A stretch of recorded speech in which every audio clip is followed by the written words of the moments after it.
Hi guys, and welcome back to the 11th of December. And last time, yesterday, we learned that Joachim is definitely a better person than I am. Um, so now, Mum and Papa, Mum and Dad, knows about the thin piece of paper. And in the end, Joachim felt that was a kind of relief, because now we could ask if there was something he was wondering about. So, I'm just gonna start, I guess. Let's crack on.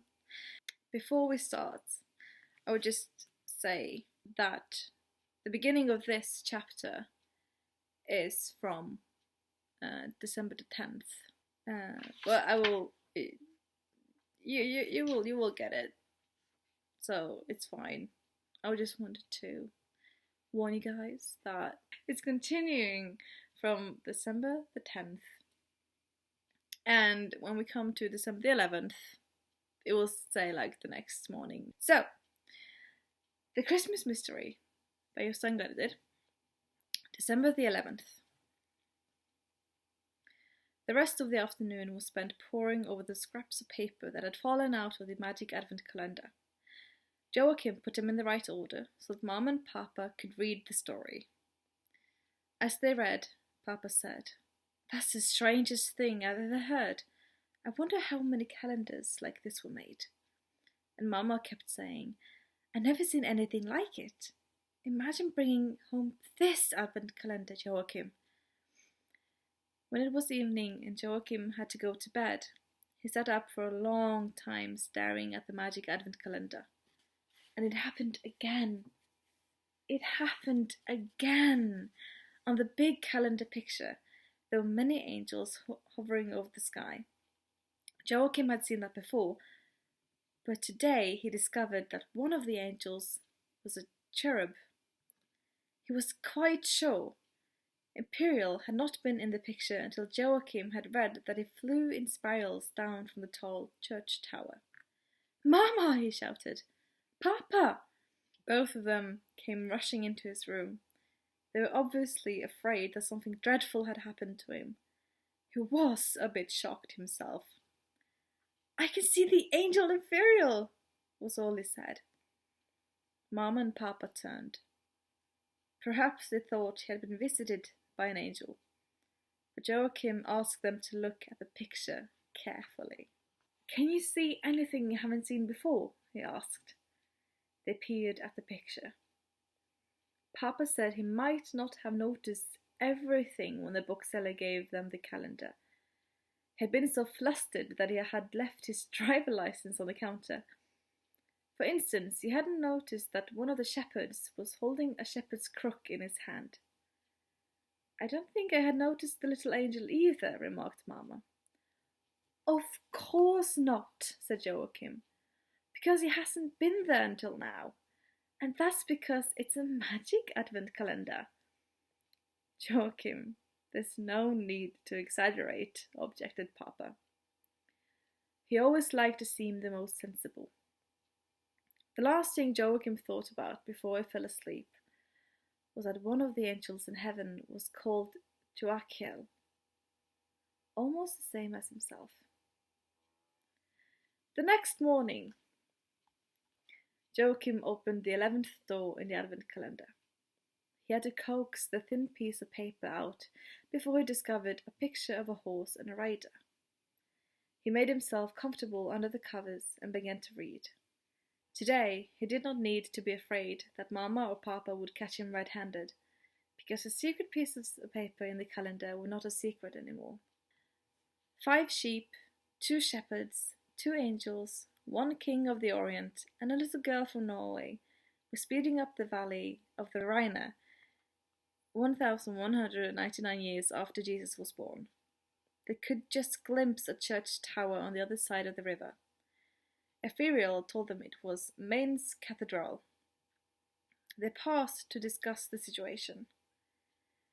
"We have to cross the river," said Joshua, "and that's a pity, because we shall have to frighten another poor ferryman and explain that we're pilgrims on our way to the Holy Land." "We shall have to try to do it gently," said Ethereal. "I can see a boat down there," Imperial exclaimed. He flew high in the air, beating his short wings in the direction of the boat, with the rest of the procession after him. But Imperial was already talking to a man who was sitting on the river bank. "Can you row us across? We're going all the way to Bethlehem, and we don't have much time if we're going to get there before Jesus is born. We're on a goodly errand, you see."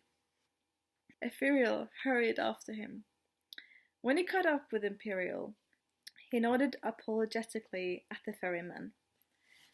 Then he turned to Imperial and said, "How many times do I have to remind you that first of all you must say, 'Fear not'?"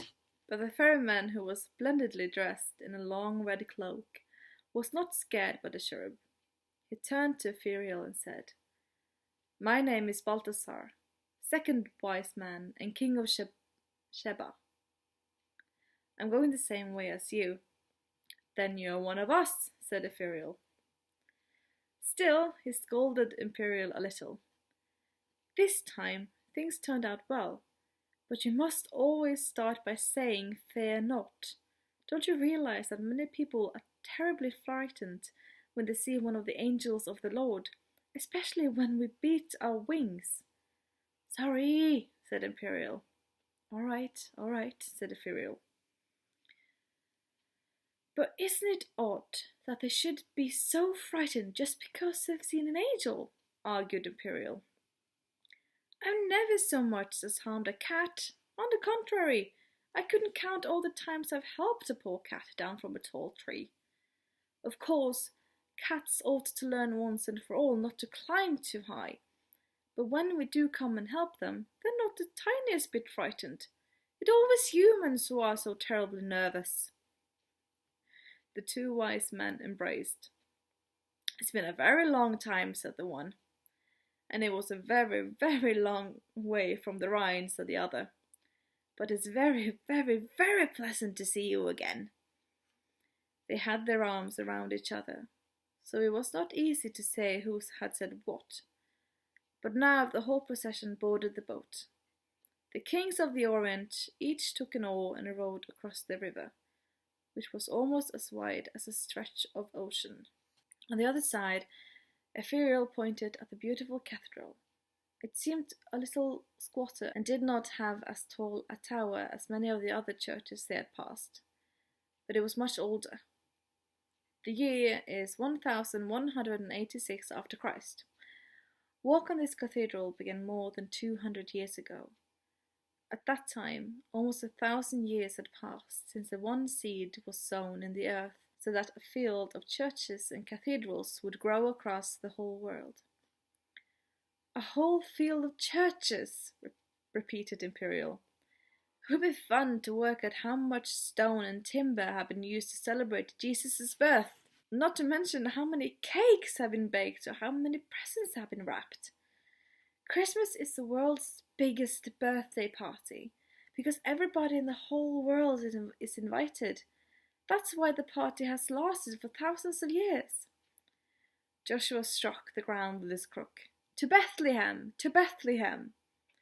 The pilgrims hurried along the west bank of the Rhine.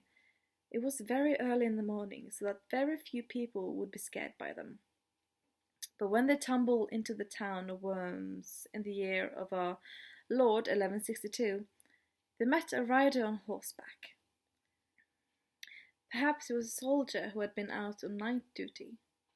The angel Imperial flew over to the man, beat his wings, and repeated, "Fear not!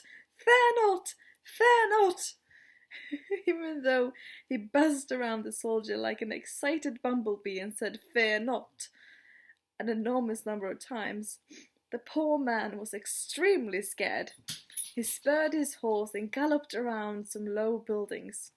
He didn't even have time to say Hallelujah or God be praised.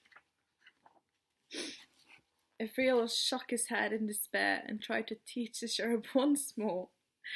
"You only need to say it once, but you must say it in a gentle, soft, heavenly voice. 'Fear not,' you must say. It's a good idea to keep your arms down too. We do that to show we're not carrying weapons." Balthasar, the wise man, pointed up at a cathedral with 6 towers. Everywhere and at all times, people have been stretching their arms out to God, he said. The church towers point up to heaven too, but they last much longer. The shepherds bent their head respectfully at these wise words, and Elizabeth felt she had to repeat them to herself before she was quite certain what he meant. Joshua said, "To Bethlehem! To Bethlehem!" In the city of Basel, on the southern bank of the Rhine, they stopped in front of another big cathedral. 1,119 years have passed since the Christ child was born, announced the Furial. This cathedral, with 5 naves, has just celebrated its centenary. But for hundreds of years, Basel has been an important crossroad for travellers who journey through the Alps between Italy and northern Europe. We're going to follow the same route of the St. Bernard Pass. "To Bethlehem," said Joshua the shepherd, striking his cord on the ground. "To Bethlehem!" Whereupon they set off up through the Swiss mountains. Joachim sat in bed, thinking about the strange pilgrimage to Bethlehem. After a while, Mom and Papa came in to read what was on the piece of paper. Yesterday they had talked about the magic advent calendar almost the whole afternoon. Now Papa said, "We took home a small miracle from the bookstore, didn't we, Joachim?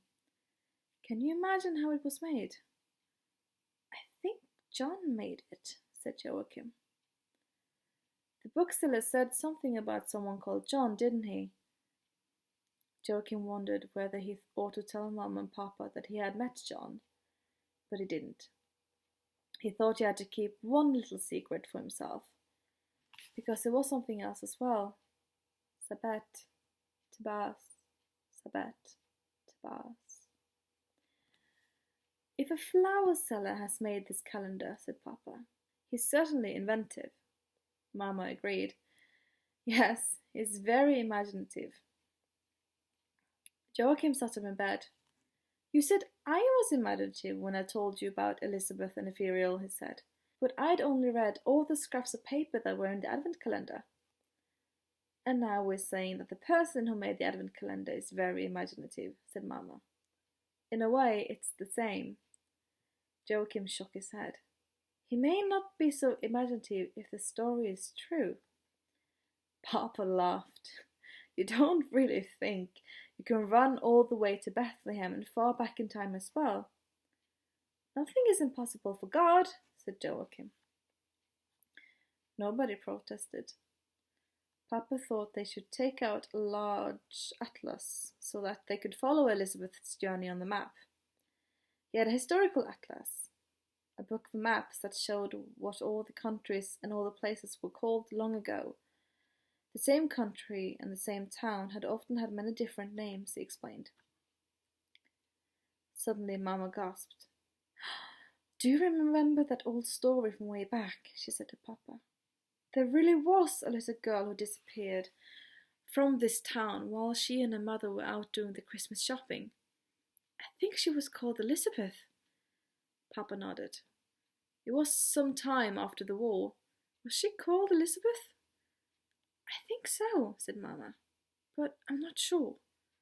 Suddenly, it was as if Mama and Papa had forgotten Joachim. They were so busy talking to each other. "So maybe he's remembered that old story and made up the rest," suggested Papa. "If it is this flower seller who's made it." Joachim tried to get a word in edgewise. "Can you find out whether she was called Elizabeth?" "Yes, I should think so," said Papa. "Not that it really matters what she was called." The last person to say anything before they had to hurry to breakfast was Joachim. "I think it matters a lot," he said, "because the lady in the photograph was called Elizabeth too." That ends 11th of December, chapter 11. And we're almost, well, yeah, almost halfway. Tomorrow we'll be halfway. Can you imagine just half left? What could happen? Anyway, thank you for listening. I hope you do. I hope you enjoyed it. And I love you all, and bye.